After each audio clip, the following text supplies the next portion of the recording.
로마서 8장 9절 한 구절입니다. 로마서 8장 9절 우리 한 목소리로 같이 읽겠습니다. 만일 너희 속에 하나님의 영이 거하시면 너희가 육신에 있지 아니하고 영에 있나니 누구든지 그리스도의 영이 없으면 그리스도의 사람이 아니라. 아멘. 테라노스라고 하는 회사가 있었습니다. 지금 있는 것이 아니고 얼마 전까지 존재했던 회사입니다. 실리콘밸리 쪽에 자리 잡은 회사였습니다. 2004년 설립 당시에 이 회사에서는 피 한 방울로, 사람의 몸에서 채취한 피 한 방울로 무려 240가지의 질병을 진단할 수 있다라고 하는 소식을 발표하면서 사람들이 깜짝 놀라고 이 회사에 대한 그 기대감이 잔뜩 모아졌습니다. 엘리자베스 홈스라고 하는 여성이 이 회사를 세웠는데요. 명문 스탠포드 대학을 이 회사를 세우기 위해서 화학과를 중퇴했습니다. 자퇴하고 회사를 세웠기 때문에 사람들이 이렇게 참 똑똑한 친구가 이 회사를 세웠고 또 이런 것을 이제 발표하자 제2의 스티브 잡스, 애플사를 세운 스티브 잡스가 나타난 거 아니냐 하면서 잔뜩 기대를 하게 되고 또 많은 사람들이 이 회사에 투자를 하게 되었습니다. 그래서 이 회사의 가치가 상당히 올라가게 되었죠. 그런데 이 회사가 자체 개발한 에디슨이라고 하는 이 기술을 통해서 이 발견할 수 있는, 진단할 수 있는 질병이 알려진 것과 달리 15가지 정도밖에 안 됐다라고 하는 것입니다. 나머지는 이미 기존에 존재하는 기술을 사용했는데 이것을 거짓으로 과대 포장해서 한 것을 월스트리트 저널 신문 기자가 밝혀낸 거예요. 세상에 이걸 발표하고 신뢰가 그래서 바닥으로 떨어지게 된 것입니다. 그래서 주식 시장에서 결국 퇴출당하고 작년에 2018년에 8월 달에 이 회사는 결국 이제 매각을 하려고 내놨는데 사는 사람이 아무도 없어요. 그래서 문을 닫게 되었다라고 하는 것이죠. 테라노스는 과대포장, 거짓말로 이거를 이제 속여서 문제가 되었지만 실제로 그럼에도 불구하고 몸속을 들여다보지 않고서도 몸의 질병을 진단할 수 있는 방법이 있는 것은 사실입니다. 우리의 피, 혈액을 채취하거나 심지어 우리의 침 혹은 소변을 통해서 몸의 많은 질병, 예를 들어서 알츠하이머 같은 질병, 또 다양한 암을 진단할 수 있는 기술이 지금 계속 발전하고 있는 것은 사실입니다. 우리 몸의 질병을 진단할 수 있는 이런 과학적인 기술이 존재하는 것처럼 만약에 우리의 영적인 상태를 진단할 수 있는 그런 과학적인 진단 방법이 있다면 얼마나 편리할까요? 예를 들어서 뭐 주여 하는 그 외침을 한 번씩 다 해보게 하는 거예요. 그리고 그것을 녹음해가지고 뭐 옛날 뭐 우리 지금도 뭐 거짓말 탐지기 뭐 이런 거 있잖아요. 어떤 음성을 뭐 이렇게 분석해가지고 말이죠. 이 사람의 신앙의 진정성, 이 사람의 신앙의 어떤 정도 이런 것을 만약에 분석할 수 있다면은 좀 편리하겠죠. 목회자들도 참 편리할 것 같고 우리 또 양육을 담당하고 있는 우리 사역자들도 편리할 것 같아요. 어느 정도의 수준에서부터 이제 양육을 시작해야 할지 진단할 수 있으니까요. 그런데 안타깝게도 영적인 상태를 과학적으로 진단할 수 있는 방법은 없습니다. 그렇지만 성경은 우리의 영적인 상태를 그가 하나님 안에 있는지 하나님 밖에 있는지 그의 마음에 예수님이 계신지 그렇지 않은지를 알 수 있는 방법이 있다. 그것을 소개하고 있습니다. 오늘 우리가 읽은 로마서 8장 9절이 그 내용을 보여주고 있습니다. 만일 너희 속에 하나님의 영이 거하시면 너희가 육신에 있지 아니하고 영에 있나니 누구든지 그리스도의 영이 없으면 그리스도의 사람이 아니라 말씀하고 있습니다. 그리스도의 영이 그 사람 마음에 있느냐 없느냐 여기에 따라 이 사람이 그리스도의 사람이냐 아니냐 구원받은 사람이냐 아니냐를 알 수 있는 이 기준이 있다라고 오늘 성경이 말씀해주고 있습니다. 하나님의 영이 거하시면 우리가 육신에 있지 않고 영에 있다. 무슨 뜻이죠? 우리의 소속이 바뀌었다는 것입니다. 우리가 죄 아래, 육신 아래, 죄의 권세 아래, 사망의 권세 아래 묶여있는 존재가 아니라 해방되어 은혜 아래, 구원의 빛 안에 하나님의 백성으로 새로운 소속이 바뀌었다라고 하는 것을 말하고 있는 것입니다. 그런데 성령이 우리 마음에 계시지만 여기에 보면 우리가 또 성령 안에 있다라고 하는 말씀을 하고 있습니다. 성령께서 우리 마음이라고 하는 이 제한된 공간 안에만 이렇게 웅크리고 계시는 제한된 그런 분이 아니라 오히려 우리를 감싸고 우리를 사로잡아 우리의 삶을 이끌어 가신다라고 하는 측면에서 우리가 성령 안에 거하는 것입니다. 그런데 그 성령이 또 우리 안에 거하신다 말씀하고 있습니다. 성경에는 비슷한 말로 내가 그리스도 안에 있고 그리스도가 또 내 안에 있다, 이런 말씀을 하고 있죠. 대표적인 표현 가운데, 구절 가운데 요한복음 15장 5절을 보시면 나는 포도나무요 너희는 가지이다. 사람이 내 안에 머물러 있고 내가 그 안에 머물러 있으면 그는 많은 열매를 맺는다. 너희는 나를 떠나서는 아무것도 할 수 없다. 너희가 내 안에, 내가 너희 안에, 무슨 뜻입니까? 연합되었다라고 하는 뜻입니다. 주님과 내가 한 몸이 되었다. 그리스도께서 우리의 머리 되시고 우리가 그분의 몸으로서 교회의 기능을 하지만 또 주님이 내 안에 거하시고 내가 주님 안에 거함으로 우리가 연합된 존재가 되었다. 로마서 6장에 말씀하고 있는 것처럼 우리가 그리스도와 함께 물속에 침례라고 하는 상징, 함께 죽고 장사되고 부활에 참여하는 연합된 존재가 되었다라고 하는 것을 보여주고 있는 말씀입니다. 여러분, 우리 마음에 계신 성령님은 어떤 분이시죠? 삼위일체 하나님의 제3위 위격 되시는 하나님이십니다. 오늘 우리가 읽은 말씀에 성령을 다양한 표현으로 묘사하죠. 하나님의 영, 그리스도의 영, 예수를 죽은 자 가운데서 다시 살리신 이의 영, 너희 안에 거하시는 그의 영, 모두 성령을 가리키는 표현입니다. 삼위일체 하나님, 하나님이 아버지 하나님이 계시고 아들 하나님이 계시고 성령 하나님이 계십니다. 한 하나님이지만 세 위격이 존재합니다. 아버지가 아들이 되었다가 아들이 성령이 되었다가 그렇지 않습니다. 양태론이라고 해서 형태가 바뀌어서 시대마다 바뀌었다, 절대 그렇지 않습니다. 아버지는 영원한 아버지로 계세요. 아들은 영원한 아들로 계세요. 성령님은 영원한 성령님으로 계세요. 그런데 이분이 또 각각 다른 존재다? 아니에요. 하나예요. 신비예요. 우리가 우리의 지각으로 이해하기 어려운 삼위일체의 신비입니다. 그런데 아버지가 계시고 그 성령님을 또 아버지의 영이라고 표현하고 그리스도 아들이 계신데 성령님을 또 그리스도의 영이라고 표현합니다. 또 성령이라고 표현합니다. 상호 교환적으로 사용합니다. 삼위일체 하나님의 신비, 여기에서 오늘 다루고자 하는 내용, 성령 하나님, 삼위일체 하나님의 제3위 위격 되시는 하나님, 다른 존재이지만 한 분이시고 그리고 동일한 권위를 가지신, 동등한 지위를 가지신 아버지, 아들, 성령이 어떤 서열이 있는 것이 아니라 동일한 권위 속에 같은 세 다른 인격으로 존재하는 삼위일체 하나님. 그런데요, 오늘 우리가 관심을 가져야 할 것이 뭐냐면 과연 우리 마음에, 여러분의 마음에 성령님이 거하시느냐 이것입니다. 그리스도의 영이 여러분의 마음에 거하시느냐 이것입니다. 여기 오늘 여러분이 관심을 가셔야 돼요. 성령이 거한다, 어떤 뜻이죠? 세 가지의 의미가 있습니다. 첫 번째, 영원히 마음에 거하시는 것입니다. 성령이 우리 안에 거하신다라고 하는 것은 따라서 해볼까요? 영원히 거하신다. 영원히 거하십니다.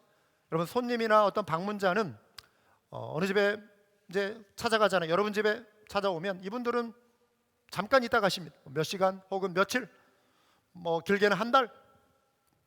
손님입니다. 잠깐 있다가 갑니다. 성령님은 우리 안에 잠깐 있다 가시지 않습니다. 영원히 거하신다.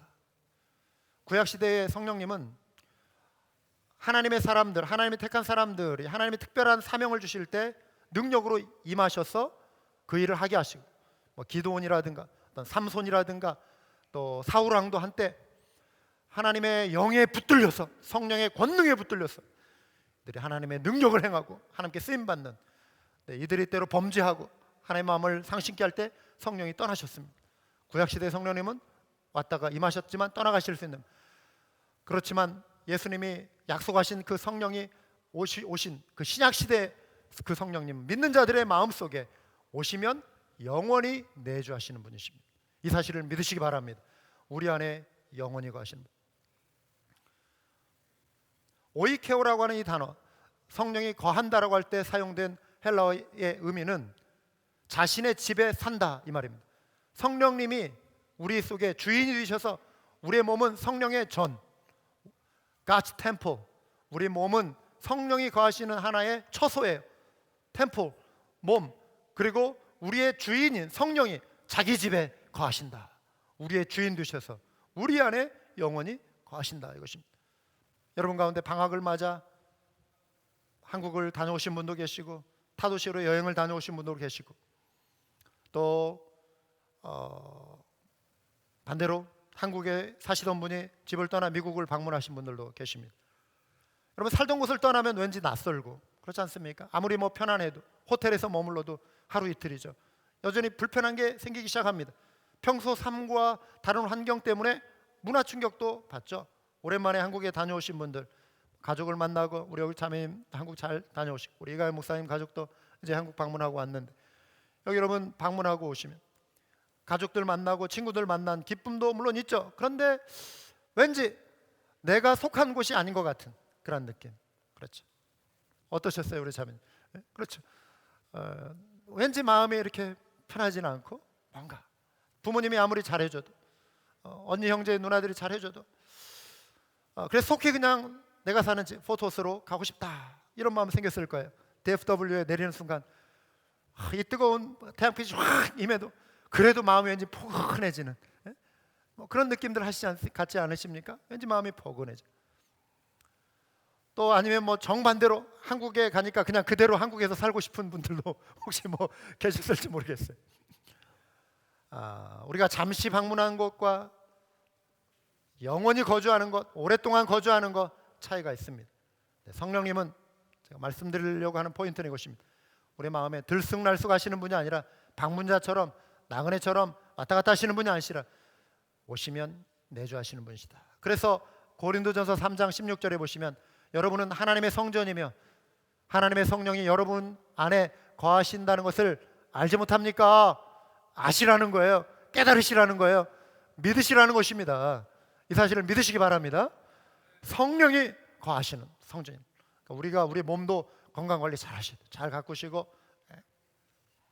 여러분 예수님이 구원을 성취하시고 부활 승천하신 이후인 교회 시대에는 말씀드린 대로 믿는 자의 몸이 성전이 되었습니다. 요한복음 14장 16절 17절에 성령께서 우리 안에 거하실 것임을 예수님이 미리 약속하신 내용이 있어요. 내가 아버지께 구하겠다 그리하면 아버지께서 다른 보혜사를 너에게 보내셔서 여기 보혜사는 돕는 자, 카운슬러, 컴포터 이런 뜻이에요. 옆에서 상담해 준다, 옆에서 위로해 준다. 성령님이 우리의 도움이 되신다. 성령님이 우리와 함께 하시며 우리의 문제를 앓을 때 성령님께서 지금 우리를 위해 중보하시고 우리 함께 하시는 보혜사 성령님을 보내주시겠다. 너에게 보내셔서 영원히 너희와 함께 계시게 할 것이다. 잠시가 아니라 영원히 너희와 함께 있게 하실 것이다.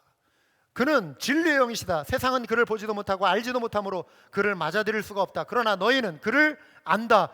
그것은 그가 너희와 함께 계시고 또 너희 안에 계실 것이기 때문이다. 여러분 여기에 중요한 포인트가 있어요. 너희는 그것을 알 것이다. 오늘 이 내용을 좀 다룰 거예요. 너희가 그것을 알 수 있다. 성령님이 계시다는 것을 알 수 있다. 이 내용을 이제 후반부에 가서 좀 더 다루겠습니다. 자, 첫 번째 정의 내렸습니다. 성령이 거하신다, 영원히 거하신다는 뜻을 가지고 있어요. 두 번째, 육신에 있지 않고 우리가 이제는 성령이 우리 마음에 계시면 우리의 소속이 바뀌었다는 거예요. 그래서 우리가 육신에 있지 않고 영에 있다 그랬습니다. 영에 속한 사람, 따라서 볼까요? 영에 속한 사람. 우리가 예수님을 믿는다면 우리 모두는, 여러분은 영에 속한 사람이에요. 성령에 속한 사람이라고 하는 것입니다. 지난주에 우리는 육신의 생각은 사망이요 영의 생각은 생명과 평안이라는 말씀을 나눴습니다. 육신은 타락한 인간 본성이라고 했어요. 우리의 이 피와 살이 있는, 뼈가 있는, 이걸 여기서 성경이 말하는 육신이 아니라 죄의 권세, 타락한 우리 인간의 본성, 죄성, 이걸 말하는 거예요. 육신, 우리가 육신에 있다는 것은 그 타락한 인간 본성, 구원받기 전에 우리가 죄와 사망의 법에 매여 있었던, 이제는 우리가 그 상황이 아니다라고 하는, 우리의 소속이 바뀌었다는 것이 해방되었기 때문에. 영에 속한 사람은 더 이상 육신의 지배를 받지 않아요. 포로가 되지는 않습니다. 하지만 죄의 영향이나 유혹은 일생 동안 우리를 틈타죠. 오래전 우리 신앙의 선배들은요, 수도원을 만들어서 오래전 약 4세기 전 이때부터 이집트 그 지역에 기독교가 창궐했습니다. 북아프리카 이 지역은 기독교 왕국이었어요. 지금은 다 무슬림으로 다 이렇게 이슬람 국가가 되었지만 거기가 예루살렘과 소아시아 지역 다음으로 북아프리카가 기독교의 세력이 90% 이상 쫙 기독교인들이 거의 복음화됐던 그런 지역이에요. 지금은 완전히 바뀌었죠. 신앙생활을 더 열심히 잘하고 싶어가지고 세상에 죄의 영향을 좀 피해서 내가 정말 하나님 앞에 더 간절히 기도하고 오직 말씀 읽는 거에 집중하고 기도 생활 더 열심히 하기 위해서 외딴 광야로 나아가서 거기에 집을 짓고 수도원을 만들어서 생활하기 시작한 사람들이 있었습니다. 이 사람들은 보통 사람들이 생각할 때 정상적으로 여기는 거, 어떤 결혼도 이들은 멀리하고, 부부관계 이런 뭐 성생활 이런 것도 멀리하고, 이들은 그냥 광야로 들어가서 외진 곳으로 옮겨가서 세상과 단절된 채 멀리한 채 열심히 오직 기도하고 말씀 읽고. 그런데요, 세상에서 벗어나서 광야 한복판에 산다고 해도 사람이 모인 곳에는 죄가 따라오는 것입니다. 사람이 있는 곳에는 죄는 그림자처럼 항상 따라와요. 아무리 혼자 있다 할지라도 생각을 통해 옛사람의 습관이나 죄의 공격이 찾아오는 것이죠. 죄는 사막 한복판에도 바다 끝이라도 따라 붙습니다. 그래서 교회 역사에 잘 알려진 소위 죽음에 이르는 7가지 죄, The Seven Deadly Sins라고 하는 게 어디에서 만들어졌냐면 이 광야 수도원에서 수도사들이 그들의 삶 가운데서 인간의 이 연약함, 죄로부터 죄의 속박은 벗어났지만 여전히 죄의 영향 속에 공격을 받는 우리 인간의 그 연약한 한계를 그들이 경험하면서 이 죄를 경계하고자 이들이 그 죄의 목록을 뽑아내는 대표적인 이 죄의 목록이 있어요. 이게 수도원 운동에서 수도사들이, 그래서 이게 지금 1500년 동안 교회사 속에서 지금 이어져 오고 있는 그 목록이에요. 뭔지 아십니까? 첫 번째, 교만이에요. 프라이드. 교만의 죄가 우리 인간에 있다. 자신의 능력을 지나치게 믿고 하나님의 은혜를 인정하지 않는 게 이게 교만이라는 것입니다. 우리 교만해야지. 이걸 경계해야 돼. 하나님의 은혜, 하나님의 영역을 우리가 인정하지 않으려고 하는 마음. 내 능력, 내 힘, 교만. 두 번째, 시기심. 다른 사람의 envy, 다른 사람의 성공, 능력, 상황을 부러워하면서 자신도 누리고 싶은 그 갈망, 부러움은 있겠지만 이게 지나치면 시기심이 되는 거예요. 마음이 불편해지고 기분 나쁘고, 왜 저 사람은 저렇게 잘 되지? 왜 나는 이렇지? 그 사람이 괜히 미워지고, 시기심이에요. 세 번째, 분노, anger. 네 번째, 나태, sloth. 육체적인 일, 이런 거 일하는 거 싫어하고 사람이 나태해지면 영적인 활동을 피해요. 어떤 경건의 활동, 말씀 읽는 게 싫어지고 멀리하고, 기도 생활 멀리하고, 영적인 나태함, 나태함이 7가지, 죽음에 이르는 7가지 죄악 중에 하나라는 것이죠. 탐욕, greed. 물질적인 부유함과 그것을 증식하는 원하는 것은 우리 마음의 보통의 어떤 소원이겠죠. 그런데 그런 부분에는 굉장히 열심을 내는데 영적인 데는 무관심, 하나님을 알아가는 것에 무관심하고 오직 세상의 부유함과 세상의 물질적인 성공만을 추구하는 것을 greed, 탐욕이라고 말하고 있습니다. 죄. 네 번째, 탐식, gluttony. 필요 이상의 음식을 과하게 섭취하려고 하는 탐식. 정욕, lust. 육체의 쾌락만을 지나치게 추구하려고 하는 갈망. 이게 바로 죄라고. 근데 이러한 모습이 그러한 수도원, 광야 수도원까지 따라오더라고 하는 것이죠. 이런 죄의 영향과 죄의 공격은 어느 곳에든 바다끝이라도 따라오는 것입니다. 계속 그리스도인을 따라다니며 넘어뜨리려고 합니다. 그래서 때로는 이에 넘어지기도 해요. 그렇지만 진정한 그리스도인이라면 육신으로 돌아갈 수 없어요. 왜요? 우리가 그 속박에서 벗어난 존재이기 때문에. 왜냐하면 우리는 육신에 속한 자가 아닌 영에 속한 사람으로 변화되었기 때문에 이제는 죄의 지배를 받을 수가 없다라고 하는 것입니다. 오늘 9절의 말씀에 만일 if indeed 너희 속에 하나님의 영이 거하시면 이라고 했습니다. 여러분, 이것은 죄와 사망의 법에서 해방된 영적인 위치를 확인해 주는 거예요. 너희 속에 하나님의 영이 거하시면, 의심해 보라는 것이 아니라 너희가 이제 하나님의 영이 너희 속에 있다, 하나님의 영이 너희 속에 이제 거하신다. 자, 그렇다면 이런 것이다 설명하는 거예요. 우리의 소속이 바뀐 것입니다. 세 번째, 성령이 거하신다라고 하는 의미는 우리가 그리스도의 사람이 되었다는 것입니다. 그리스도의 사람. 따라서 볼까요? 그리스도의 사람. 여러분이 그리스도의 사람이에요. 여기 계신 여러분이 그리스도의 사람, 예수님의 사람, 하나님의 사람, 그리스도의 사람, 성령의 사람. 할렐루야. 그리스도의 사람. 여러분, 우리는 이 놀라운 신분의식을 자랑스러워야 할 줄 믿습니다. 세상 속에서 내가 그리스도의 사람이 되었다라고 하는 것, 이걸 자랑하며 사시기 바랍니다. 나의 소속감이에요. 그리스도의 사람이란 다른 말로 마음에 성령님을 모시고 사는 사람이에요. 우리는 보잘것없고 우리는 연약하지만 우리가 그리스도를 아는 지식, 그 보배를 품고 살아가는 존재예요. 고린도후서 4장 이 영광스러운 말씀,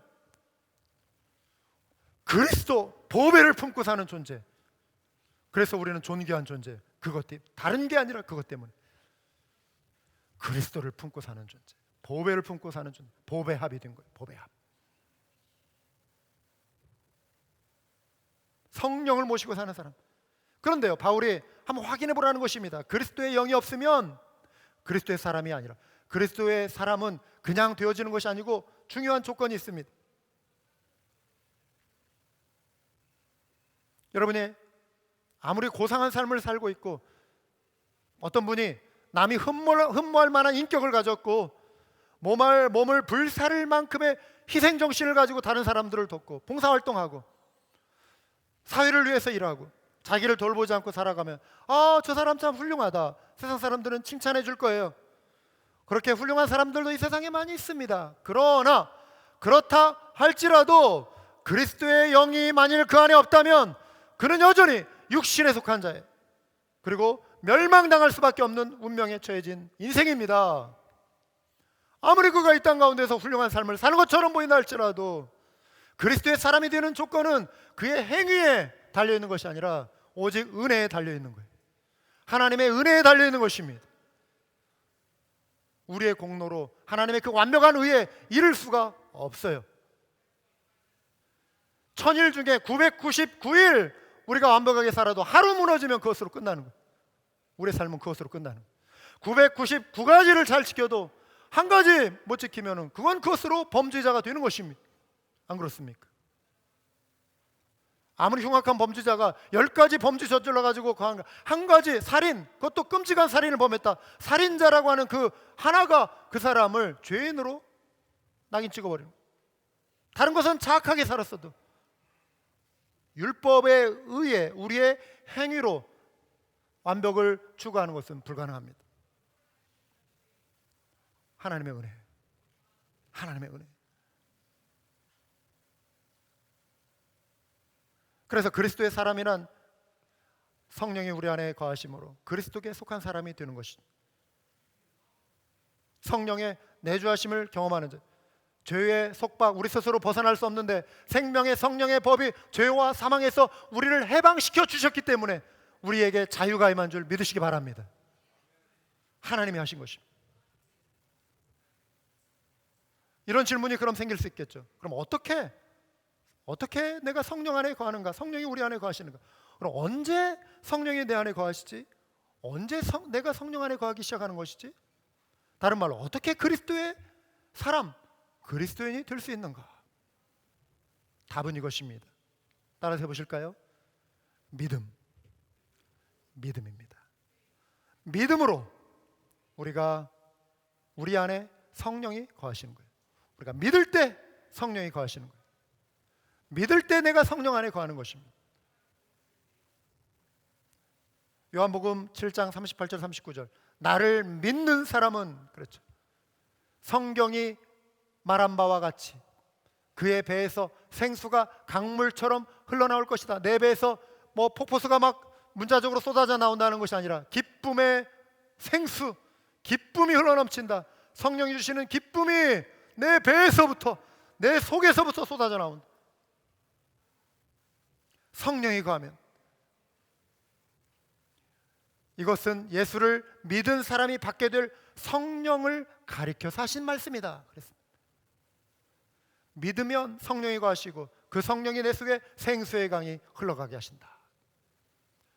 예수께서 아직 영광을 받지 아니하셨으므로 성령이 아직 사람들에게 오지 않았다. 지금 이 요한복음 7장이 기록될 당시는 예수님이 아직 십자가에 못 박히시기 직전에 그 공생의 기간 중에 어느 때 하신 말씀입니다. 앞으로 이런 일이 되어질 것이다. 그게 이루어졌죠. 사도행전 2장을 보시면 오순절 마가의 다락방 성령이 그곳에 임하였지 않습니까? 그리고 그들이 기뻐 뛰며 주님을 찬양하며 담대하게 죄복음 부활하신 예수 그리스도를 증거하지 않았습니까? 성령이 맞아 이들이 겁쟁이에서 담대한 하나님의 사람들로 증거자로 변화되었죠. 에베소서 3장 17절 믿음으로 같이 한번 읽어볼까요? 믿음으로 말미암아 그리스도를 여러분의 마음속에 머물러 계시게 하여 주시기를 빕니다. 여러분이 사랑 속에 뿌리를 받고 털을 잡아서 믿음으로 말미암아 그리스도를 여러분의 마음속에 머물러 계시게 하시기를. 믿을 때 그리스도께서 우리 가운데 거하신다. 이거를 상호 교환적으로 사용한다고 그랬죠. 그리스도는 부활 승천하셔서 하나님 우편에 지금 앉아 계시는데 또 그리스도가 우리 마음에 계신데요. 성령이 계신다. 성령으로 삼위일체 하나님의 신비예요. 그리스도의 영, 하나님의 영, 그리스도를 죽은 자 가운데 다시 살리신 이의 영, 하나님의 영이 성령이 우리 마음 가운데 거하신다. 믿음으로 말미암아. 그럼 믿음 하는데 무엇을 믿어야 하는 것이죠? 도대체 무엇을 믿어야 하는가? 하나님이 살아계신다는 거 믿습니다. 이건가요? 성경이 하나님의 말씀입니다. 이건가요? 무엇을 믿어야 하는 것이죠? 예수님이 하나님의 아들이시다. 중요하죠. 믿음의 핵심이 있습니다. 뭐냐면 하나님께서 그 아들 예수 그리스도를 죄의 제물 삼아 우리를 죄와 사망에서 해방해 주신 사건, 이 사실, 이제 우리가 자유케 되었다라고 하는 것, 이것을 믿는 것입니다. 내 죄 위에 죽으시고 의롭다 하시게 살아나신 이 사실, 이게 복음을 믿어야 하는 것입니다. 여러분, 이 사실에 대한 믿음이 있으십니까? 복음을 믿으십니까? 아멘. 어떤 분은 이런 질문이 생길 수 있을 거예요. 믿으면 성령이 우리 안에 거하신다고 하는데 나는 믿음으로 예수님 영접하고 십자가 부활을 의심치 않는데, 그런데 아무리 이렇게 살펴봐도, 아무리 이렇게 느끼려고 해도 성령이 내 안에 계신 것 같지 않아요. 아니, 성령이 계시다라고 자꾸 목사님 설교하고 그러는데 성령이 어디 계세요 도대체? 그렇다고 뭐 내시경 가지고 막 이렇게 봐도 뭐 성령이 찍히나요?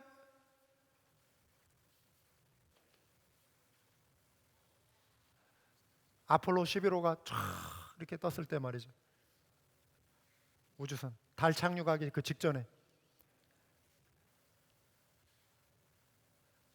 여기에 달이 있고 지구에서 이제 관측하는데 이게 쫙 가는 거예요.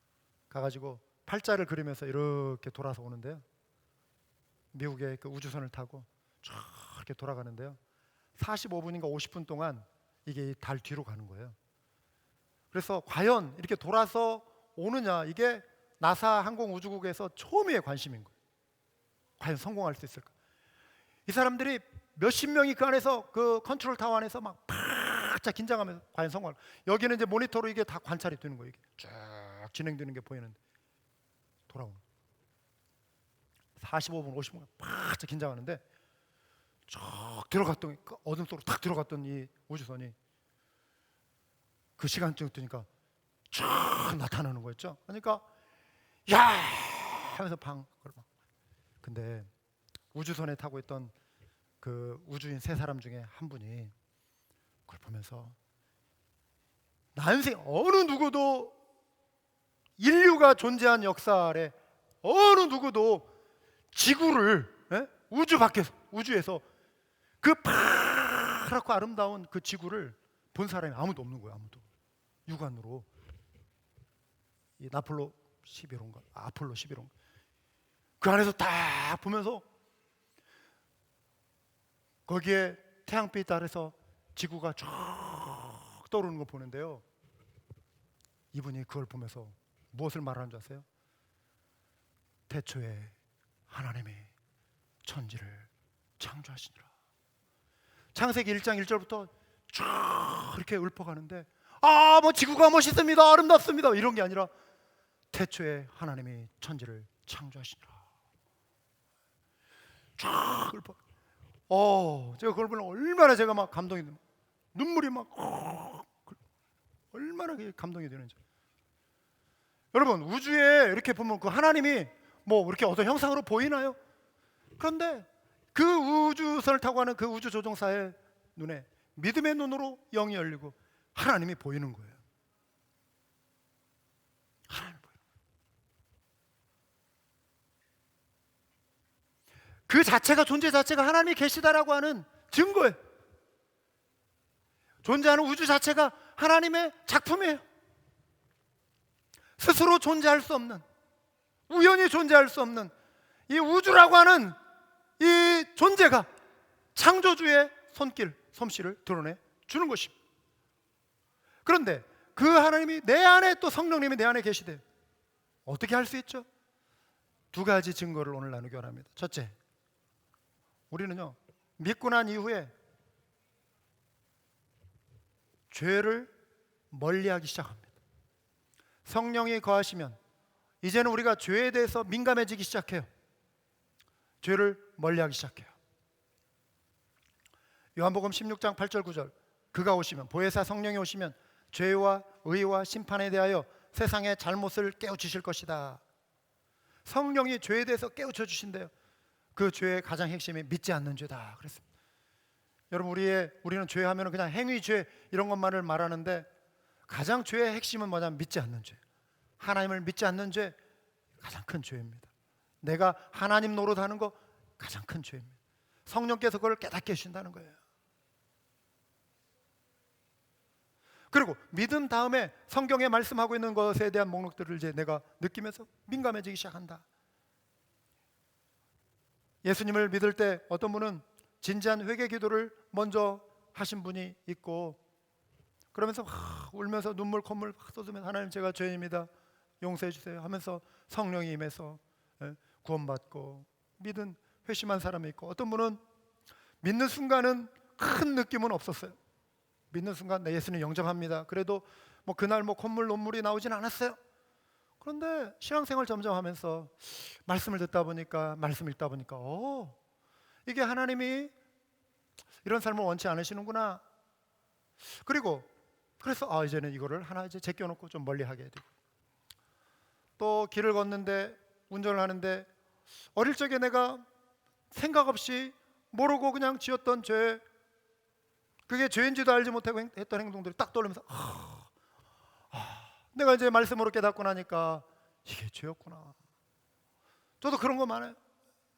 가게 가가지고 동전 떨어지는 거 주워가지고 가게 주인 줘야지 왜 지가 지 포켓에 넣어요 그거를. 저 그랬어요. 어린 마음에 아이스크림 사 먹고 싶어가지고 우리 엄마가 용돈 안 줬어요. 아이스크림 사 먹고 바닥에 떨어진 동전 주워가지고, 아줌마 동전 떨어져서, 이게 아니라 제 주머니에 넣어가지고 가서 아이스크림 사 먹고 만화방에 가지고 만화 빌려보고 제가 그랬어요. 나중에 그게 죄라는 걸 알게 된 거예요. 죄라는 거. 이게 도둑질이었네. 예수님 믿고 나서 지나간 시절의 잘못을 하나씩 하나씩 떠올리면서 또 회개 기도를 할 수 있어요. 그 말은 뭐냐면, 성령이 우리 안에 거하심으로 이전의 삶 속에 내가 알지 못하고 행했던 여러 가지 죄 중에 하나님이 슬퍼하셨겠구나, 이제 이런 것들을 하나씩 하나씩 멀리하기 시작하는 것이, 그런 죄에 대해서 민감해지는 마음이 내 속에 찾아왔다면 성령이 여러분 안에 거하심을 믿으시기 바랍니다. 이게 증거예요. 성령이 임하셨다라고 하는 증거 가운데 하나입니다.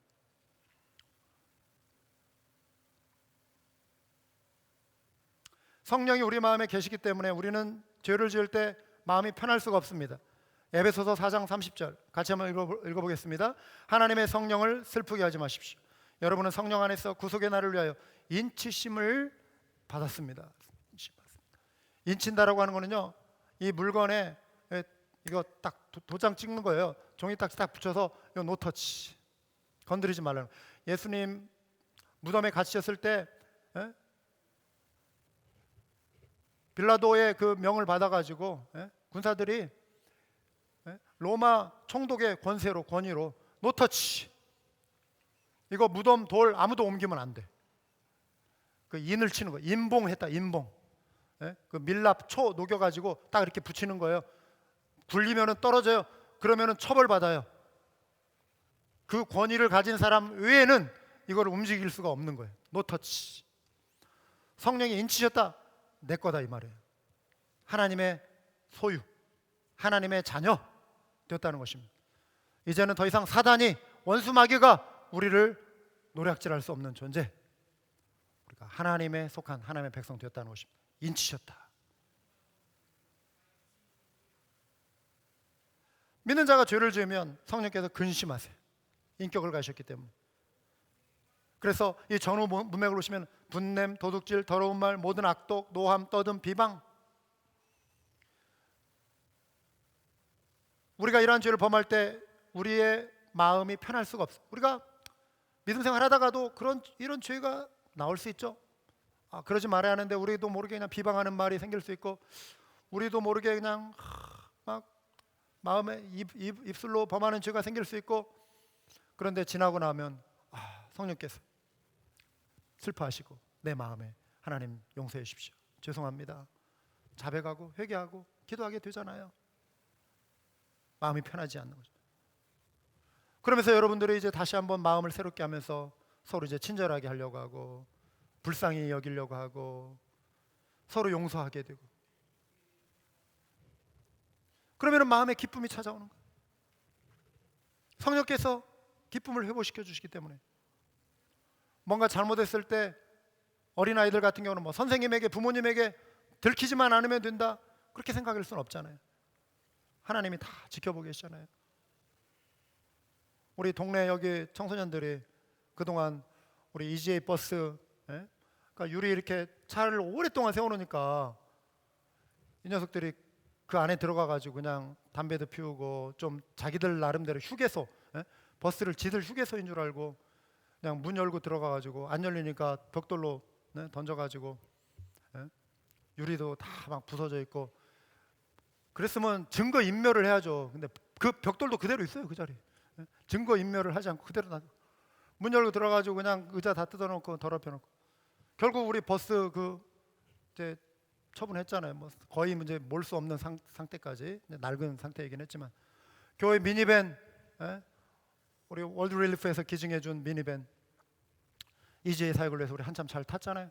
그런데 많이 자주 고장나고, 그래서 이제 세워놨는데 또 벽돌 던져가지고 유리창 깨가지고 그 안에 들어가서 보니까 이번에 마라화나 피우고 막.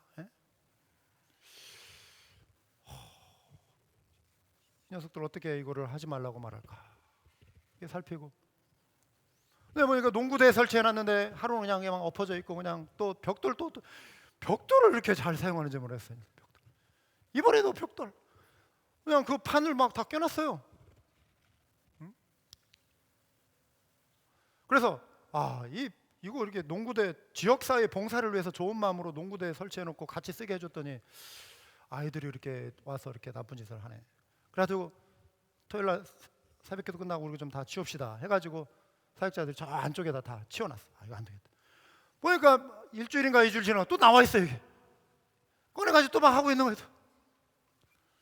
가만히 있었더니 이제는 여기 페리오 밖에 여기까지 침범을 해가지고 그냥 의자 우리 테이블 그 테이블 있잖아요. 그거 세워놓고 의자 막 이렇게 엎어놓고 담뱃재 막 잔뜩 이렇게 묻어있고.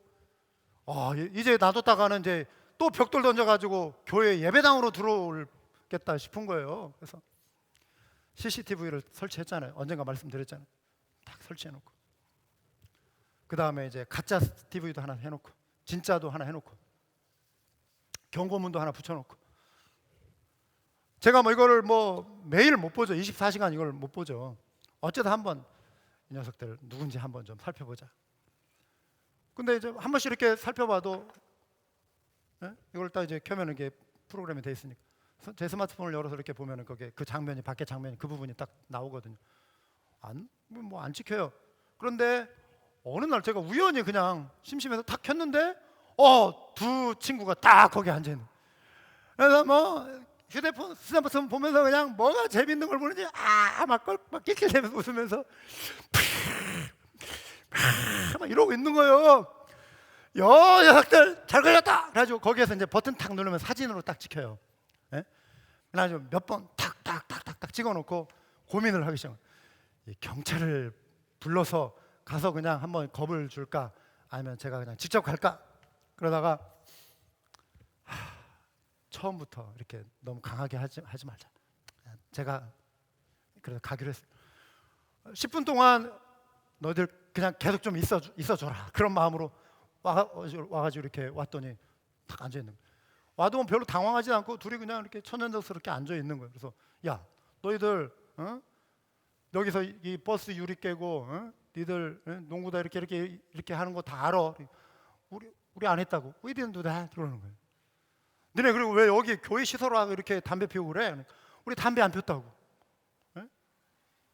야, 내가 다 알아. 여기 이게 다 찍었어. 너네 허락 없이 이렇게 시설 와. 경고문 이거 읽어봤어? 안 읽어봤어?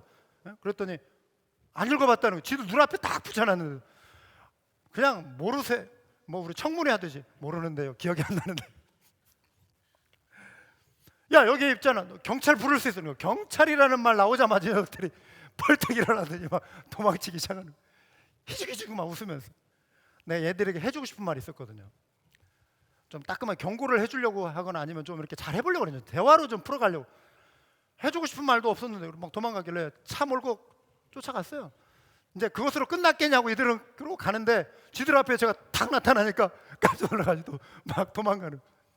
너네 그러지 말라고 막 소리치면서 내가 용서해 줄 테니까 다음에는 너희들 이러면 안 된다. 그러니까 막 가운데 손가락 막 치켜 세우고 어른한테 아유 녀석들. 그래가지고 괘씸해서 또 쫓아갔어요. 근데 이렇게 뭐 아무것도 이제 다 끝났다고 나오는데 길 앞에서 딱 이렇게 나오니까 또 막 이렇게 도망치는. 그러지 말라고. 이번에는 용서하겠다고. 2주인가 3주 지났는데 이제 안 올 줄 알았어요. 농구공 튀기면서 또 오는 거예요. 그래가지고 저쪽에 농구를 하고 있더라고요. 그래서 제가 이제 갔어요. 가가지고 야, 너네 왜 지난번에 그냥 갔어? 우리 잘 지내자. 너네 여기 잘 놀으라고 지금 이렇게 해놨는데 교회에 이렇게 피해를 주고 가면 되겠냐? 그러면서 네 이름 뭐야? 근데 이제 이름 얘기해 주더라고요. 데롤하고 알렉스라고. 이 아이들 놓고 제가 지금 기도하고 있어요. 언젠가 이 녀석 좀 더 친해져가지고 좀 복음도 좀 전하고. 교회에 뭐 지역사회를 위해서 오픈하는 건 좋지만 이제 그런 것들을 지켜주면 좋죠. 아무도 안 받겠거니 하지만 CCTV만 놔도 뭐 이렇게 녹화 기능만 있으면 다 녹화할 수 있잖아요. 24시간. 긴 이야기를 드렸지만 사실 우리가 뭐 사람은 속일 수 있지만 하나님의 눈은 우리가 속일 수 없죠. 그래서 하나님은 언제나 어디서나 우리 함께 하시고 우리의 마음까지 살피시기 때문에 이제 우리는 하나님의 사람이 되었으니까 아멘. 그렇죠? 하나님의 사람이 되었으니까 하나님 앞에서 우리 행하도록 죄를 경계하고 미워하고 이겨갈 수 있는 또 그 힘을 달라고 기도하시는 우리 모두가 될 수 있길 바랍니다. 두 번째 증거 이것만 쫙 나누고 마치겠습니다. 성령의 열매를 맺는 거예요. 성령의 열매 이게 증거예요. 성령의 열매 같이 한번 읽겠습니다. 갈라디아서 5장 22절 23절 그러나 성령의 열매는 사랑과 기쁨과 화평과 인내와 친절과 선함과 신실과 온유와 절제입니다. 이런 것들을 막을 법이 없습니다.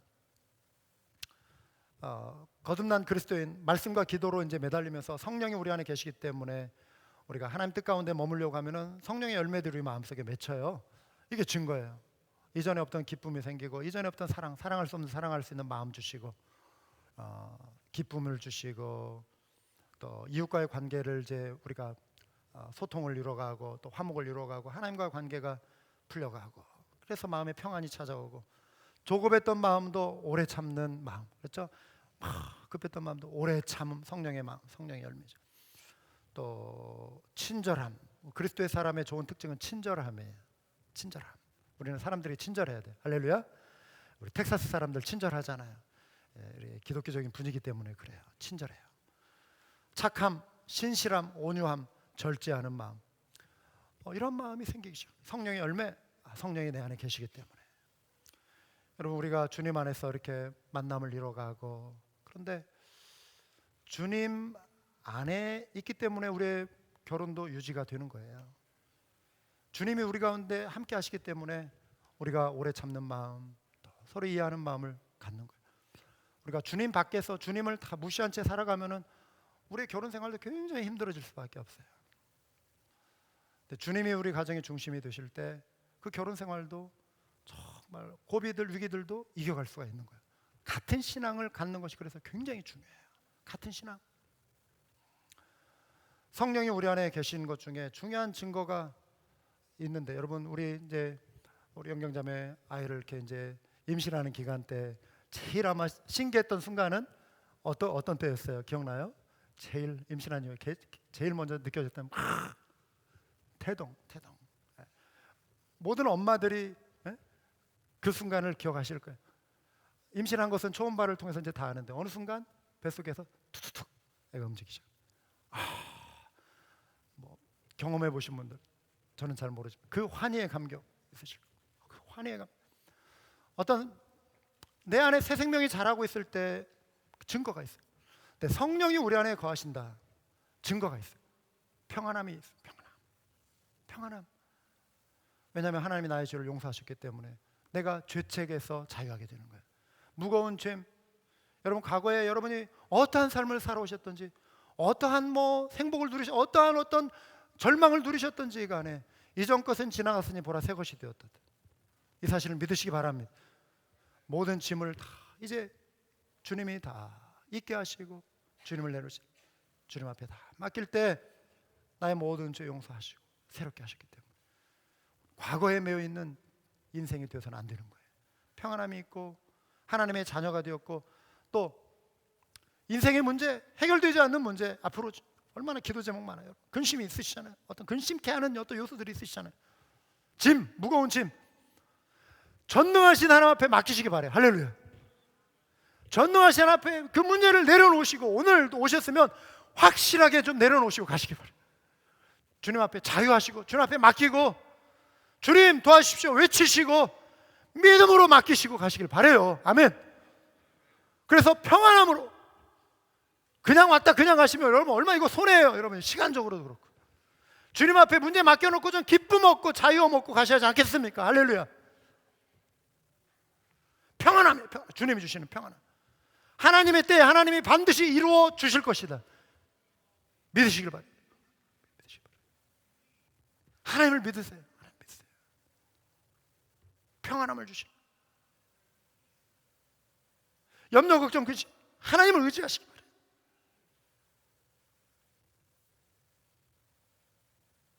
성령이 우리 안에 거하시니까 우리가 이제 표시가 나요. 성령이 우리를 감싸고 있으니까 표시가 나요. 스타벅스에서 1시간만 앉아있다가 나와도 아메리카노 그 향기, 카푸치노 향기가 내 목에 쫙 배가지고 차에 딱 타는 순간 스타벅스가 그냥 옮겨온 것 같아. 분위기가 차 안에 냄새가 쫙 풍기잖아요. 안 그래요? 그 냄새가 나를 향수 가게, 백화점 딱 들어갔다 나와도 향수가. 네, 죄송한 얘기지만 곧 식사하셔야 할 텐데 죄송한 얘기지만 옛날 어릴 적에 재래식 화장실 1초에 해결이 안 되잖아요. 화장실 들어갔는데 5분이고 10분이고 죄송합니다. 굉장히 죄송합니다. 나와 있으면은 저는 제 얘기하는 거지. 우리 시골에서 옷에 막 그 화장실 냄새가 배는 거예요. 그러면 그 상태로 방에 못 들어가요. 좀 이렇게 바람 좀 쐬고 가야 돼. 냄새를 이렇게 좀 제거. 내가 어느 환경에 어느 곳에 있느냐에 따라서 내 삶의 모습, 내 몸의 향기가, 내 마음의 향기가 나오는 거예요. 성령의 열매는 악독이 아니에요. 분냄이 아니에요. 거짓이 아니에요. 다툼이 아니에요. 그 다툼의 향기를 내지 않습니다. 성령의 열매는 사랑과 희락과 화평과 오래 참 자비형 충성 온유 절제. 성령 안에 온전히 사로잡혀서 우리가 살아가기 시작하면 우리 모습 속에 그런 모습이 나온다라고 하는 것입니다. 성령 안에 거하시기 바랍니다. 이렇게 변화된 우리의 선배들이 이렇게 노래했어요. 우리 한번 같이 한번 이 찬양 부르고 이 가사를 음미하면서 한번 부르고, 여러분이 이제 다 변화되신 분들 새 생명 가운데 살아가시기 때문에 날마다 살아가면서 우리가 이 찬양을 좀 힘차게 좀 부르면서 좌절하고 눌리고 낙심하고 패배하는 인생이 아니라 승리의 노래를 부르며 변화된 이 기쁨을 누리면서 살아갈 수 있길 바라요. 할렐루야.